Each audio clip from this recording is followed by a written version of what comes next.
What are your thoughts about the reasons that lead to such fraud events? On the founder side, it's probably always linked to maximizing valuation, minimizing dilution. Because you're pushing for extremely high valuations, you have to be able to deliver for your investor that's just invested. And so you have to show them, great, amazing growth of 40, 50, 60, 70% year on year. What we saw is that because Byju was a darling, what happened is that new investors that were coming in at a later and later stage, which what you would expect is the governance to be improved stage after stage after stage as the valuation increases, we're actually asking for lesser and lesser terms. And so Byju could then come back to all of its existing investors and say, hey, this new guy is coming in at 3 times your valuation.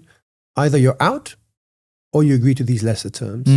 And so this was happening every 6 to 12 months. And so by the end, Byju's, when he was at the peak, had basically very little oversight, very little governance. The board was controlled by him. And reporting was, literally non-existing, right?